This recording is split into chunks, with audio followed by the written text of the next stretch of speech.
Jack Miller stood at the massive viewing port of the transport ship, watching as the blue-green sphere of Earth grew smaller behind them. At 32 years old, with short brown hair and the muscular build of someone used to field medicine, Jack never imagined he would be among the first humans to attend the Galactic Academy. A former military medic who had served in some of Earth's harshest environments, from scorching deserts to frozen mountains, he figured his days of adventure were behind him. He was wrong. "Still can't believe they picked us," said Susan Wright, moving to stand beside him. Her weathered face and keen eyes reflected years of teaching wilderness survival in Montana's rugged backcountry. At 41, she was the oldest of the 3 humans selected for the exchange program. "I keep waiting for someone to tell me this." "It's all an elaborate joke," Jack admitted with a small smile. Alan Garcia joined them, his dark eyes wide with excitement. Unlike the other 2, 23-year-old Alan had never left Earth's urban centers before. The engineering student from Chicago was brilliant with technology, but had limited experience with the natural world. "The ambassador says we're making history. First humans ever allowed at the Academy." The Galactic Federation had discovered Earth just 5 years ago. Initial contact had been cautious. Earth was immediately classified as a Class 12 death world due to its extreme environmental variations, dangerous wildlife, and the surprisingly hardy natives who called it home. Most Federation species evolved on worlds with stable climates and limited environmental challenges. Humans, by comparison, seemed almost supernaturally tough to them. "Did you get your course assignments?" Susan asked, pulling out her datapad. "I've got something called Extreme Environment Survival 101 as my primary course." Jack laughed. "Same here. Guess they figured that's where we'd struggle least." Alan nodded. "Me too. Weird that they put an engineering student in a survival course, but the ambassador said it would help show the Federation what humans can handle." The transport ship docked at Neoterra Station 3 days later. A small delegation of Federation officials waited to greet them, a mixture of beings that still made Jack's head spin despite the briefings. Professor Zilnak stood at the front, his insectoid form towering over everyone at nearly 8 feet tall. 4 arms crossed over his thorax as he studied the humans with compound eyes. "Welcome to Neoterra Prime," his translator device buzzed. "I am Professor Zilnak, primary instructor for extreme environment survival. You will be in my class." His mandibles clicked in what they had been told was nervousness. Many Federation species still found humans unsettling. The Academy itself was breathtaking. Crystalline spires and flowing architecture that seemed to defy gravity. Students from dozens of worlds moved through its halls, many stopping to stare at the humans with expressions ranging from curiosity to fear.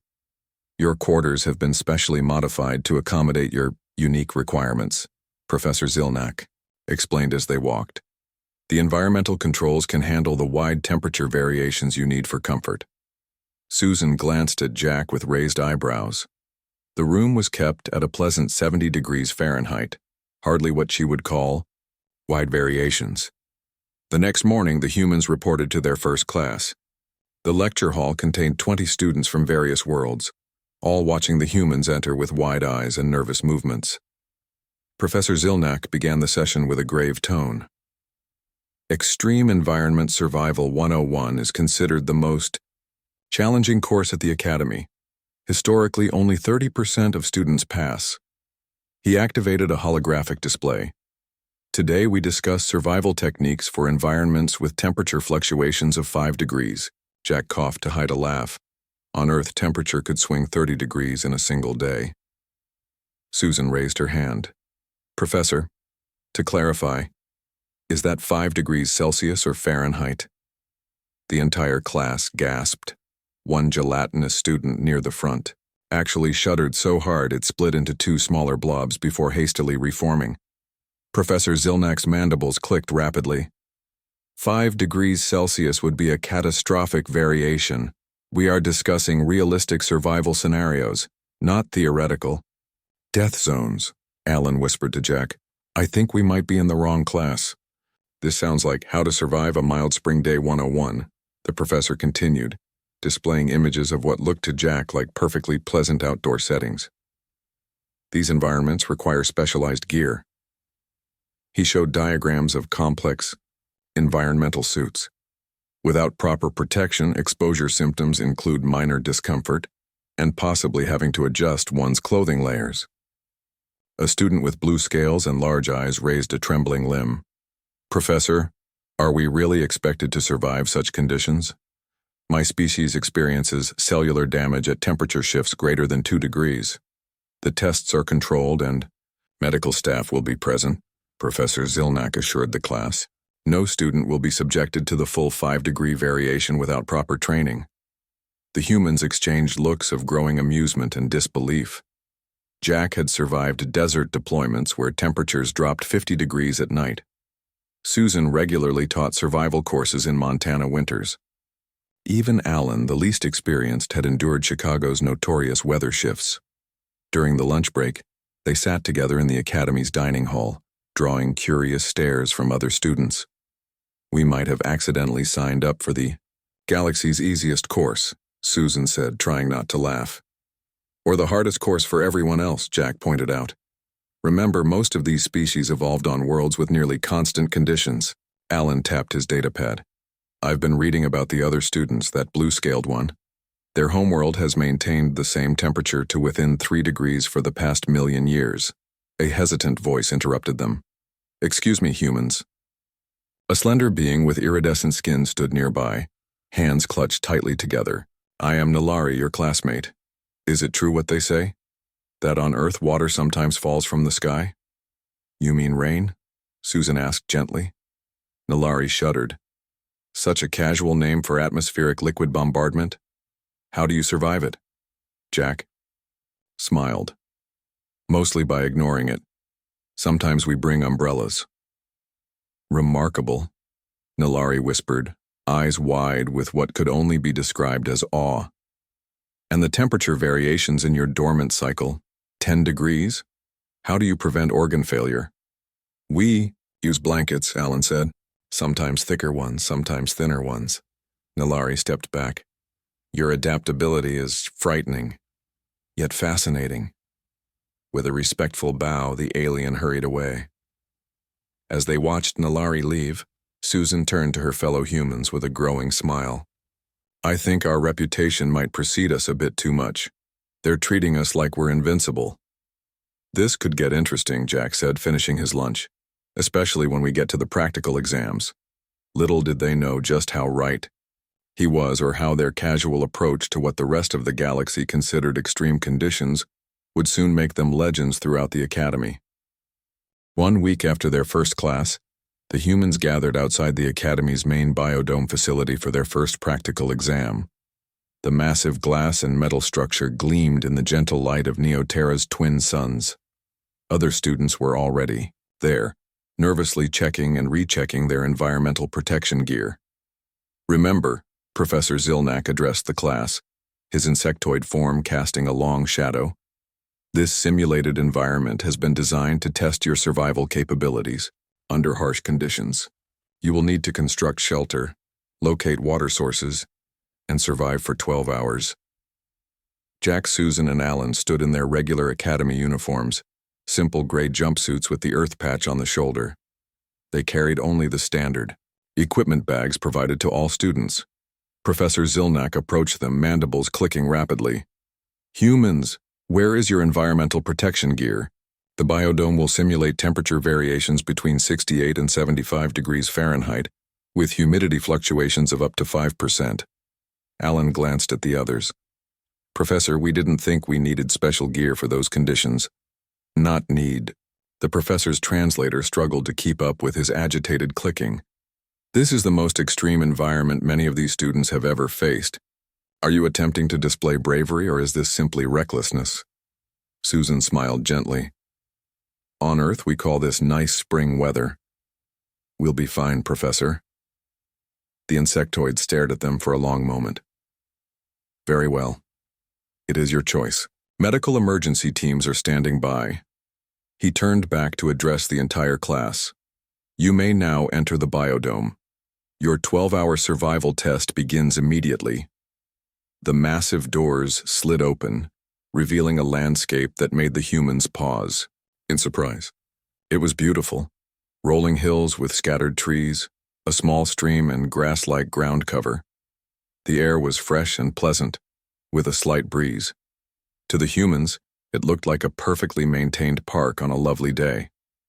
The alien students rushed in, quickly deploying their emergency shelters and setting up various devices. Most wore lightweight environmental suits that covered their bodies completely. "I feel like we're missing something," Jack said quietly as they walked in. "They're all acting like this is dangerous." Alan shrugged. "Their homeworlds must be really different from Earth. Remember how Nalari reacted when we mentioned rain? They found a nice spot near the stream under the shade of a tree with purple leaves. While the other students frantically worked to establish their survival stations, Jack simply sat down and leaned against the tree trunk. "I'm going to take a nap," he announced. "Wake me if anything interesting happens." Susan laughed. "I'll check. If any of these fruits are compatible with human digestion." She pulled out her datapad and began scanning the colorful objects hanging from nearby bushes. Alan wandered toward the stream.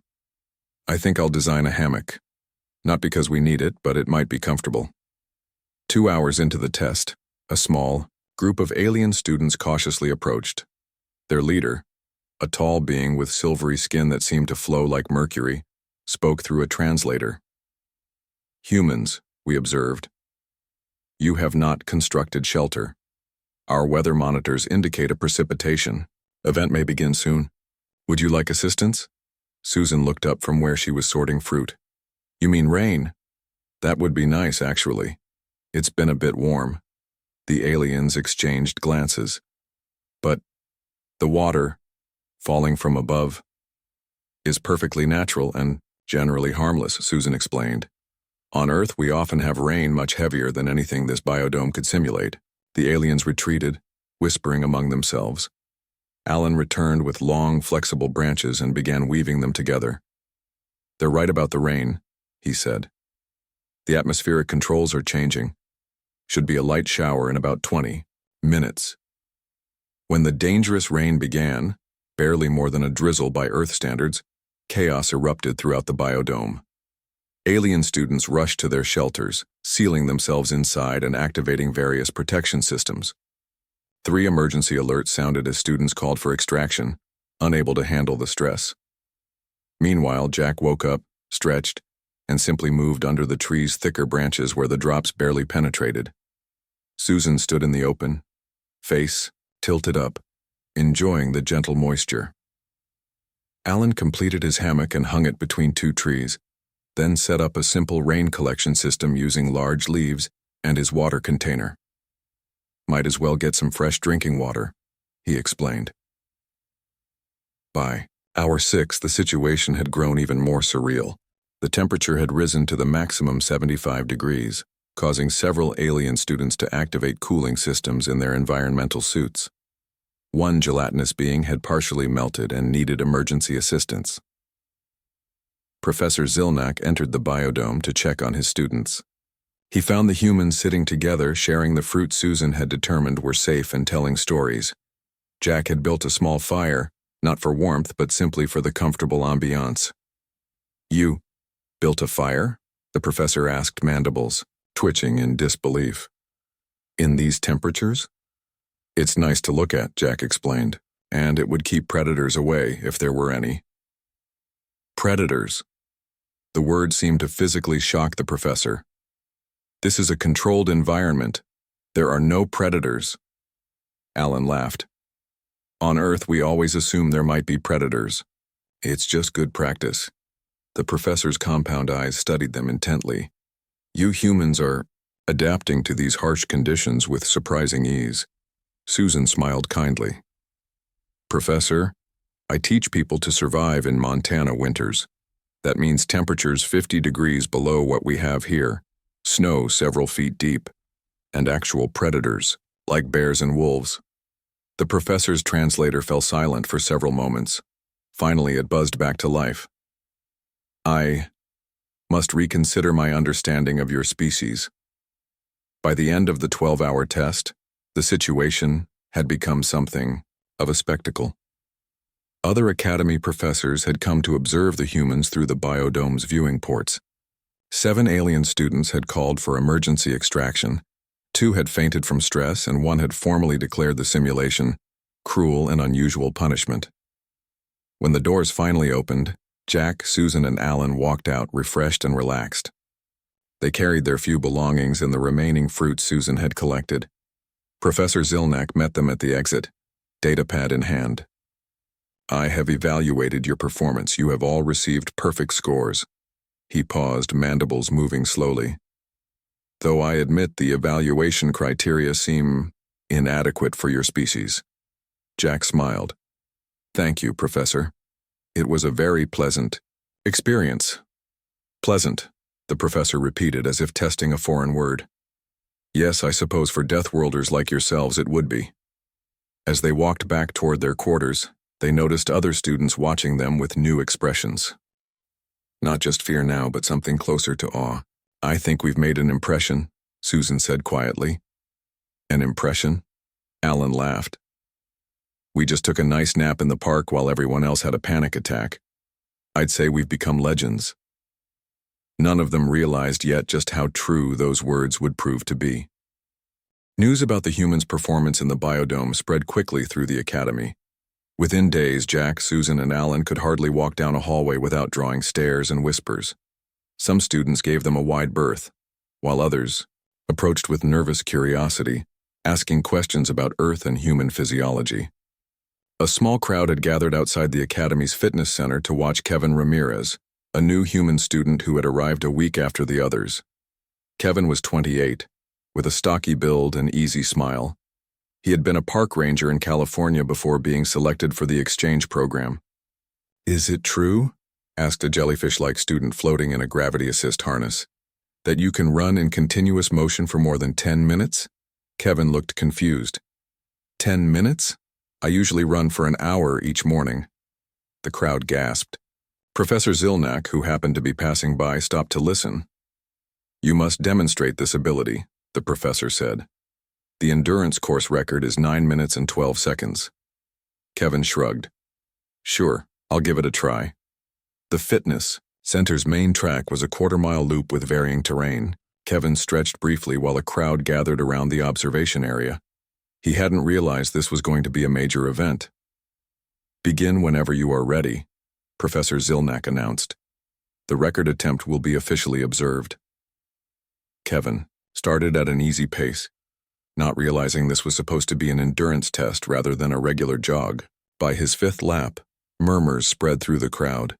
By his 10th, several professors had been called to witness the event. 22 minutes and still maintaining locomotion, announced a breathless faculty member. "This is unprecedented." When Kevin finally stopped after 30 minutes, simply because he was bored of running in circles, the academy's medical team rushed to examine him.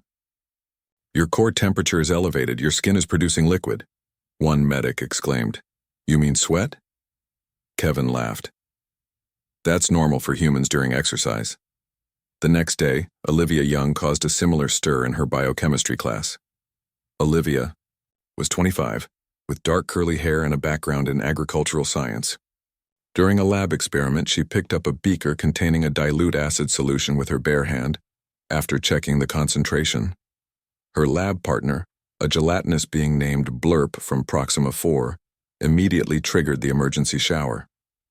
"Danger! The corrosive will dissolve your manipulators," Blurp gurgled in alarm. Olivia looked at the beaker, confused. "This? It's less acidic than lemon juice. Humans consume citric acid regularly." "Consume acid?" Blurp's translucent body pulsed rapidly. "Voluntarily?" "Sure. Lemonade, orange juice, many fruits." Olivia shrugged. "They taste good." Blurp departed early that day, citing the need for mental health recovery. By the end of the week, the Academy's administrators called an emergency meeting. Jack, Susan, Alan, Kevin, and Olivia were asked to attend, along with Professor Zilnak and several other faculty members. Director Vress, a tall, elegant being with crystalline features, addressed the humans. "Your presence at our academy has created unexpected situations. Have we done something wrong? Susan asked. Not wrong, Professor Zilnak interjected. Simply extraordinary. Your natural capabilities exceed our safety parameters in multiple disciplines. Director Vress nodded. Some faculty are concerned that your casual approach to what we consider extreme conditions might influence other students to take dangerous risks. Jack frowned. We've been careful not to encourage anyone to do anything beyond their physical limits. Indeed, said Professor Zalden, the biochemistry instructor. The issue is not your behavior, but the effect your mere presence has on our understanding of what is possible. Director Vress's crystalline features shifted into what might have been a smile, which is precisely why others argue this is an unprecedented opportunity for growth. Kevin looked around at his fellow humans. So what happens now? We adapt, Professor Zilnak said simply. Just as you humans have adapted to your deadly world, we must adapt our teaching methods to accommodate your unique abilities. The decision was made to allow the humans to continue in regular classes, but with modified expectations and assignments. Special dispensation would be granted for their biological differences. Most surprising was the news that enrollment requests for Extreme Survival 101 had doubled, with students hoping to observe the humans in action. It seems you have become something of a scientific curiosity, Professor Zilnak told them. Students wish to learn how Deathworlders approach survival challenges. As the humans left the meeting, they found a small group of students waiting for them in the hallway.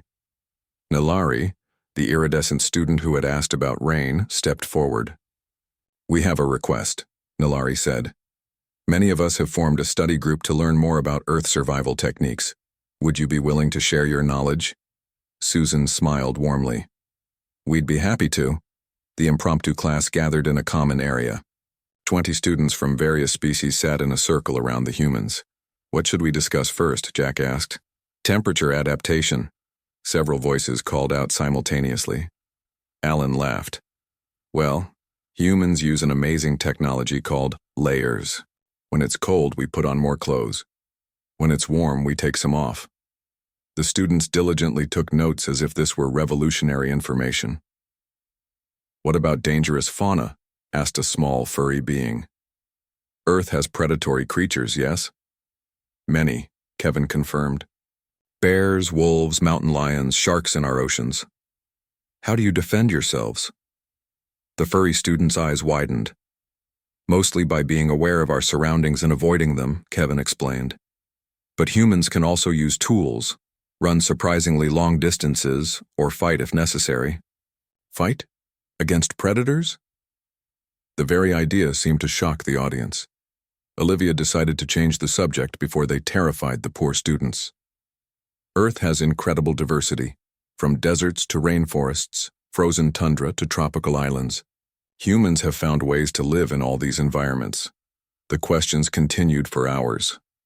The humans patiently explained concepts that seemed basic to them, but were revolutionary to species that had evolved in stable, controlled environments. Word of the impromptu class spread. By the next day, Professor Zilnak had officially added a seminar series called Deathworld Perspectives to the curriculum, with the humans as guest lecturers. Meanwhile, Professor Zilnak was busy redesigning the midterm exam for Extreme Survival 101. If these humans found the standard challenges too easy, he would need to create something truly difficult. Something that would test even Deathworlders. The Frosteria simulation, he muttered to himself as he programmed the parameters into the biodome controls. Let's see how these humans handle real environmental extremes. What Professor Zilnak didn't realize was that his idea of extreme and the human's definition remained worlds apart. The day of the midterm exam arrived with an unusual buzz of excitement throughout the academy. Word had spread that Professor Zilnak had designed a special challenge for the human students. The viewing gallery above the biodome was packed with observers, including faculty members and students who had managed to get permission to watch. Today's examination will simulate conditions on Frosteria, Professor Zilnak announced to the class. Even through the translator, his voice carried a note of satisfaction. For those unfamiliar, Frosteria is one of the coldest inhabited planets in the Federation. Surface temperatures average 30 degrees Fahrenheit. A collective gasp went through the non-human students. Several immediately requested exemption from the test due to biological incompatibility with such extreme cold. Jack, Susan, Alan, Kevin, and Olivia exchanged glances. 30 degrees? Kevin whispered. That's just below freezing. We call that light jacket weather back home. Professor Zilnak approached the humans. I have prepared special thermal gear for you, considering the challenging conditions. Thank you, Professor, Susan said politely, but we should be fine with our standard cold weather gear. She held up the Academy-issued jacket and gloves that all students received as part of their equipment. The professor's mandibles clicked rapidly. You misunderstand. Frosteria conditions are potentially lethal to most species. Even with full protection, exposure time is limited to 4 hours for safety. Alan smiled. In Chicago, we sometimes get temperatures well below this for weeks at a time. People still go to work, school, and even exercise outdoors. Professor Zilnak stared at them silently for several moments. Very well, but medical monitors will be mandatory. He handed each human a small device to attach to their wrists. These will alert the safety team if your vital signs become dangerous. The class entered the biodome in groups of 5. Most non-human students were encased in thermal survival pods, advanced technology that surrounded them in protective fields and regulated their body temperature. When the humans entered, the blast of cold air felt refreshing after the carefully maintained warmth of the academy. The biodome had been transformed into a winter landscape with rolling hills covered in snow, frozen ponds, and conifer-like trees dusted with white.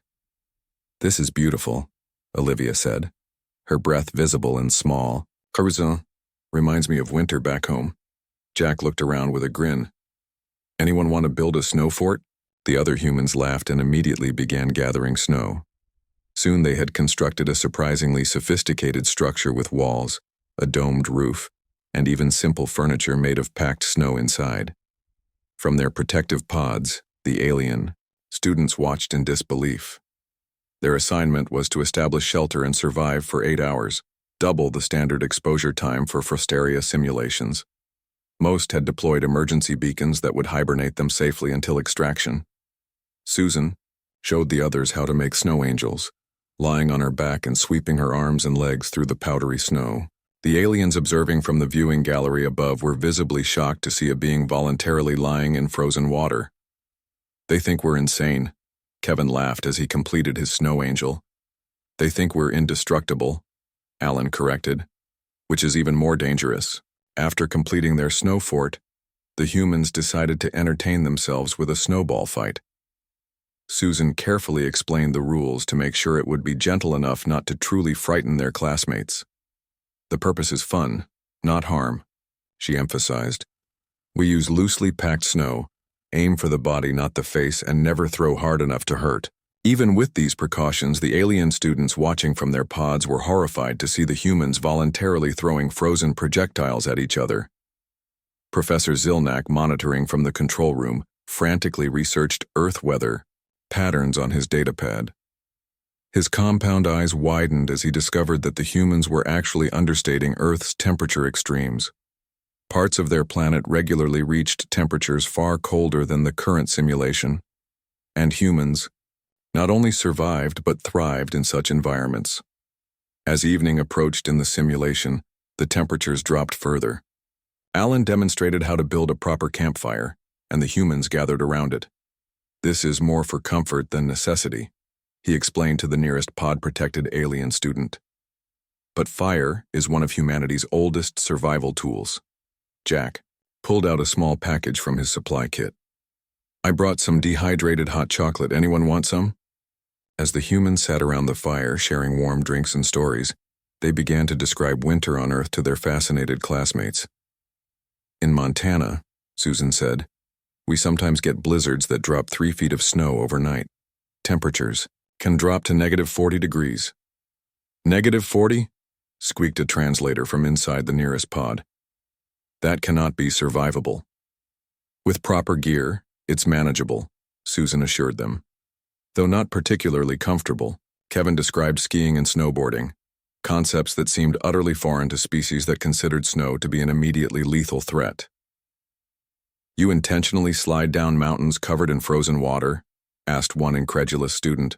"For entertainment? Some of us even jump out of aircraft to ski on remote mountains," Olivia added, which caused one of the monitoring devices in a nearby pod to emit an alarm as its occupants' vital signs spiked in shock. Halfway through the night cycle, a genuine systems failure occurred in the biodome.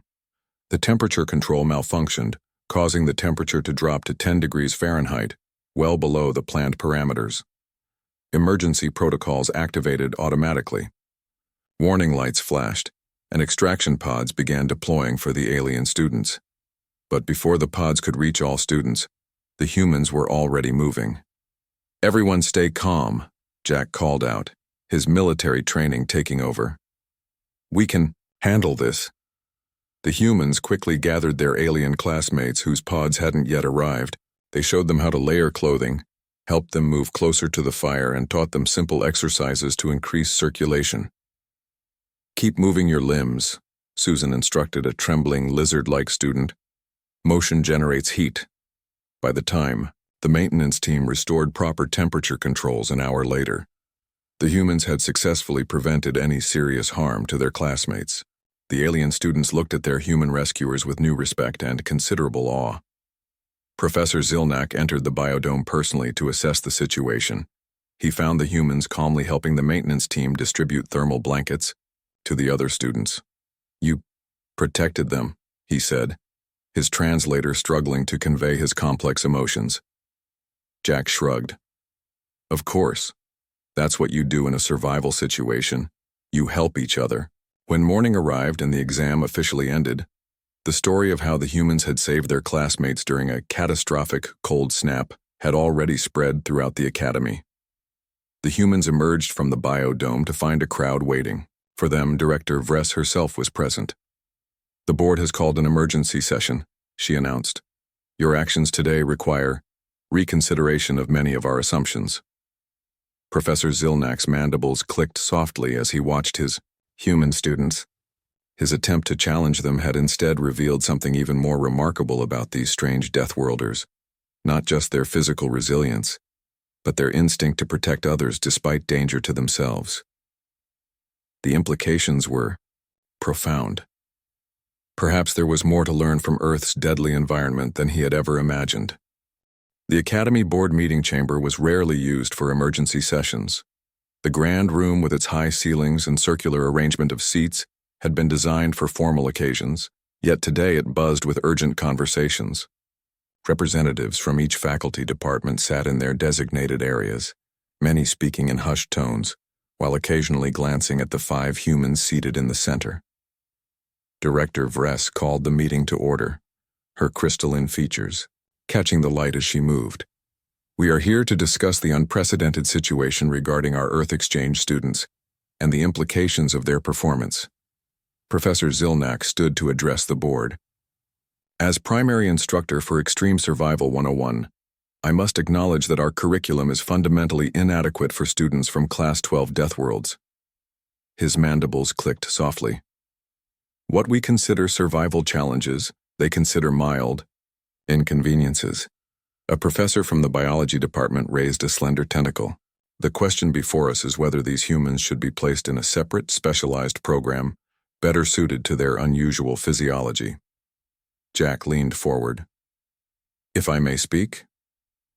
When Director Vress nodded, he continued. "Separating us would defeat the purpose of an exchange program.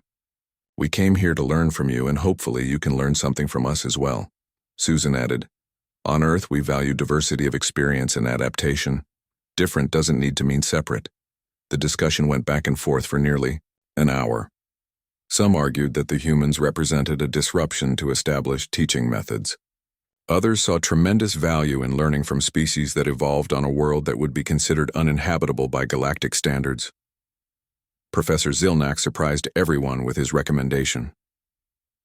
"I propose we restructure Extreme Survival, Home 1 with input from our human students. They have shown not just extraordinary physical capabilities, but remarkable teaching aptitude in explaining their methods to others." A murmur ran through the chamber. Director Vress considered the proposal silently before speaking. An interesting suggestion. What might this restructured course look like? Alan stood up. We could develop scenarios that challenge both humans and non-humans appropriately. The focus would be on adapting to unfamiliar environments rather than simply enduring them. Adaptation is humanity's greatest strength, Olivia added. We've survived on Earth not because we're the strongest or fastest species, but because we're the most adaptable. Kevin nodded. We could teach concepts like improvisation, using available resources and working together as a group. Skills that apply regardless of your biology. The board deliberated privately for another hour, while the humans waited outside the chamber. When they were called back in, Director Vress announced their decision. Extreme Survival 101 will be completely restructured as suggested. Jack Miller, Susan Wright, Alan Garcia, Kevin Ramirez, and Olivia Young will serve as teaching assistants to Professor Zilnak. Her crystalline features shifted into what the humans had learned was a smile. Furthermore, we will expand the Earth exchange program, pending approval from your world's representatives. 2 weeks later, the first class of the newly redesigned course began.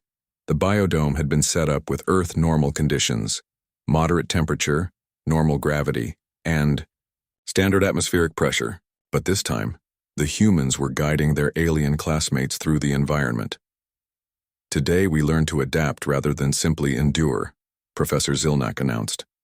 Our human teaching assistants will demonstrate techniques developed on their homeworld. Susan showed a group of students how to identify safe water sources. Jack taught basic first aid techniques that could be modified for different physiologies. Alan demonstrated simple shelter construction using only materials found in the environment. Kevin explained navigation without technology, and Olivia covered edible plant identification principles. The key is understanding patterns, she explained to her fascinated students. Even on an unfamiliar world, nature follows certain rules. For the alien students, the experience was transformative. Rather than being sealed inside protective pods, they were actively engaging with the environment, touching soil, handling plants, feeling the sun on their skin-equivalent structures. Nilari, who had once been terrified of rain, stood in a light drizzle with arms outstretched, face turned upward in a remarkably human gesture. It feels pleasant, they admitted with surprise. Word of the restructured course spread quickly. By the following week, enrollment requests had tripled. The Academy administration had to create a waiting list and schedule additional sections. A Federation documentary team arrived to film the classes for educational broadcasts. Deathworlders 101 quickly became the most watched educational series in Federation history. The human students found themselves unexpected celebrities, appearing on talk shows to explain concepts like camping for fun and extreme sports to bewildered alien audiences. You climb frozen water formations? Voluntarily? One talk show, host asked Kevin after he described ice climbing. For fun, Kevin confirmed with a grin. The more challenging, the better. The impact extended beyond just entertainment. Federation scientists began studying Earth's environmental adaptation strategies with new interest. Engineering teams incorporated human-inspired designs into survival equipment. Medical researchers analyzed human physiology for insights into stress resistance. At the graduation ceremony 3 months later, the Academy's chancellor presented special commendations to the 5 humans. Your presence has transformed not just our curriculum, but our understanding of adaptation and resilience, he announced. In recognition of this contribution, we are establishing a permanent Earth Studies department and a new exchange program. The new program would send carefully selected Federation students to Earth under supervision to experience a Class 12 death world firsthand. The waiting list already had thousands of names. As Jack, Susan, Alan, Kevin, and Olivia received their commendations, they shared knowing smiles. Jack leaned toward Susan and whispered, "Just wait until they experience their first thunderstorm." Susan laughed. Or learn that humans jump out of perfectly functional aircraft for recreation. What had begun as an academic mishap had transformed into the galaxy's most successful cultural exchange program. The humans had arrived as curiosities, strange beings from a deadly world. They would return home as ambassadors, having shown the galaxy that what humans considered normal was extraordinary to everyone else. And somewhere in the audience, Professor Zilnak watched with the equivalent of pride. His mandibles clicked softly as he considered how his hardest class had been forever changed by students who found it accidentally easy. Perhaps that was the greatest lesson of all, that challenges viewed from a different perspective often weren't challenges at all, but opportunities. As the ceremony concluded, the Chancellor made one final announcement. Next semester's special topic in Extreme Survival 101 would cover Earth recreational activities. The humans exchanged glances and tried not to laugh. The galaxy had no idea what was coming next.